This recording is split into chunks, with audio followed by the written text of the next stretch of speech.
Lūžusi globa būna tada, kada suaugęs asmuo, šiuo atveju globėjas, neužtikrina geriausių vaiko interesų ir namuose pasidaro blogai gyventi vaikui. Tada ieškoma priežasčių dėl ko, tai yra krizinė situacija, stengiamasi padėti per pagalbą vaikui ir globėjai, bet tuo pačiu, jeigu nepavyksta ir visa pagalba yra išnaudota, vaikui ieškomi kiti globėjai, saugi aplinka. Tai nėra kasdieninė situacija, lūžusių globų būna pakankamai nedaug, bet jų pasitaiko.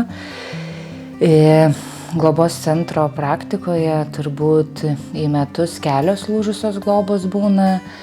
Įprastai tai nėra nauji atvejai, tai paauglių situacijos arba naujos globos, kai globėjai labai stipriai nori globoti, yra pasiryžę globoti, tačiau neįvertina kylančių sunkumų, nepriima pagalbos ir tada tiesiog lūžta globos. Pati turbūt tokia populiariausia priežastis, tai įvyksta kažkokie šeimos dalykai, tai pavyzdžiui skyrybos, ligos, nesutarimai partnerių, kas liečia vaiko auklėjimą. Taip pat kyla sunkumai su vaiko elgesiu, globėjai kažkaip praranda vidinius resursus, tvarkytis su tam tikrų elgesiu. Tai pavyzdžiui, vaiko savižala yra vienas iš sunkesnių atvejų, kada globėjai stengiasi padėti, aplinka stengiasi padėti, bet nevyksta pokyčiai. Visų pirma, globos koordinatorius iš karto pradeda bendrauti su šeima, kai tik tai atkeliauja vaikas į jų šeimą.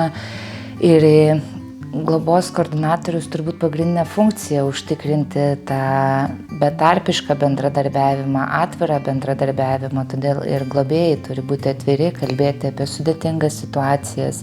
Tačiau būna visokių situacijų, kai globėjas ne visuomet nori pasakyti, kas įvyko, arba tokie atrodo buitiški dalykai, kur ten kaupiasi, sprogsta ir tada įvyksta ta krizinė situacija.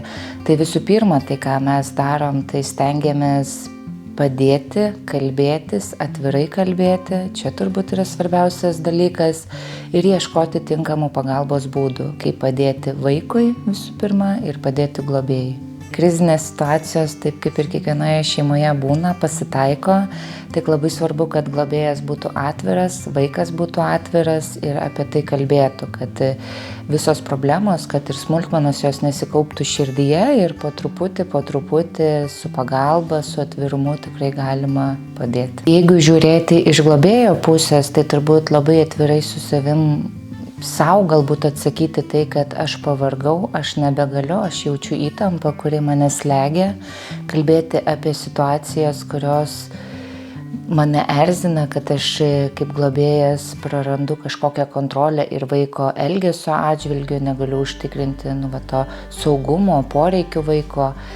Tai čia yra turbūt tie patys stipriausi signalai. Antrasis signalas tai yra nebendradarbiavimas, tai norėjimas kažkaip pasilikti problemas savo, nenorėjimas atvirai apie tai kalbėtis. Ir tada labai sunku tampa, kadangi mes kaip globos koordinatoriai negyvenam šeimoje ir geriausiai tą situaciją žino vaikas ir globėjas. Tai jeigu jie atvirai apie tai kalba, tada ir galima kažką padaryti. O jeigu mes kažkaip slopinam tam tikras problemas, tai čia irgi tas nenoras kalbėti atvirai apie kylančius sunkumus. Labai svarbu šitoje situacijoje paminėti, kad kiekviena krizė yra išgyvenama, kad tam, kad ją išgyventi, turbūt labai svarbu bendrauti atvirai, priimti pagalbą ir kalbėtis. Tai čia ne tik mūsų kaip globos koordinatorių pareiga kurti jautrų, saugų ryšį tiek su vaiku, tiek su globėju, bet ir pačio globėjo.